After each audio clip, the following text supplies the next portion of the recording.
Good day mga Lods. Noong nakaraan, tinalakay po natin yung Buddha, dan, to means more. For example, kukirinin, hurangi Buddha, to koyo. Mas malaki ang elepante kaysa sa tigre. Okay? Ngayon naman po, pag-aaralan natin ay manya. Ang ibig sabihin sa English ay if or in case, myon, o myon, if. Ibig sabihin sa English, if. Parehas lang po itong dalawa, mga Lods. Okay? It is used to create conditional sentences. It attaches to a verb stem. Conjugation. Verb stem ending vowel ay magdadagdag lang tayo ng myon. For example, kada, to go. Tanggalin natin yung da. Maiwan na lang yung verb stem na ka. Dahil nagtatapos po siya sa vowel, ang idadagdag natin ay myon. Magiging ganito na po siya. Kamyon. If you go. Okay? Conjugation number 2. Verb stem ending real. Ay magdadagdag pa rin tayo ng myon. Okay? For example, mandel da, to make. Tanggalin natin yung da. Maiwan verb stem, mandel. Nagtatapos siya sa real, di ba mga Lodi? Dahil nagtatapos siya sa real, ang dadagdag natin ay myon. So, magiging ganito na po siya pag pinagsama. Mandel myon. If you make it. Okay? Conjugation number 3. Verb stem ending consonant.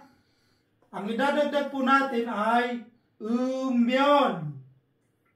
Kapag consonant, umyon. Okay? Example, tsaka, small. Tanggalin natin yung da, maiiwan na lang yung verb stem. Tsak. Dahil nagtatapos siya sa consonant, ang idadagdag natin ay umyon. So, magiging ganito na po siya. Tsagumyon. Ibig sabihin sa English, if it is small. Okay? Ngayon, dumako po tayo sa example sentences. Number 1. 지금 공부안하면 후회할 거예요. If you do not study now, you will regret it. Example lang po ito, mga Lodi. Okay? In Korean, 지금 공부안하면 후회할 거예요. 지금 공부 안 하면 후회할 거예요. Example number 2.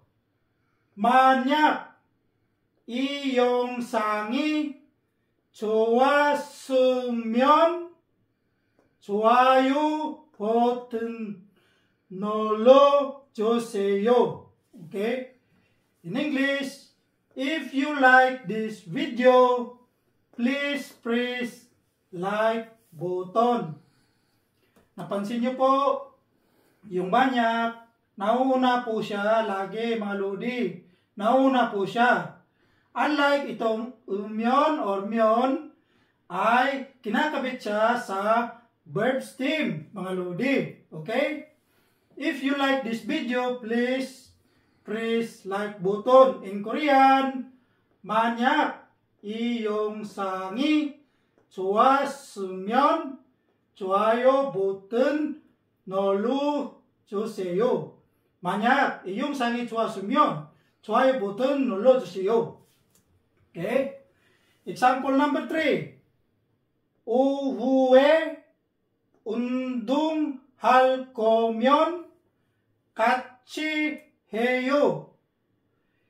If you will exercise in the afternoon, let's do it together.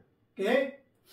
In Korean, 오후에 운동할 거면 같이 해요. 오후에 운동할 거면 같이 해요. Kung napapansin niyo po, itong hamyon, itong juwasumyon, at saka undong halkumyon. Ito, number 1, present tense, mga lodi, present tense siya. Itong number 2, past tense. Itong number 3, future tense, mga lodi. Sa makatwid, pwede siya sa present tense, yung myon. Pwede rin siya sa past tense. Pwede rin po siya sa future tense, mga lodi. Okay? Yun lang po. Maraming salamat sa inyong pag-follow, pag-like, at saka pag-share sa aking video. Maraming salamat po sa inyong panonood.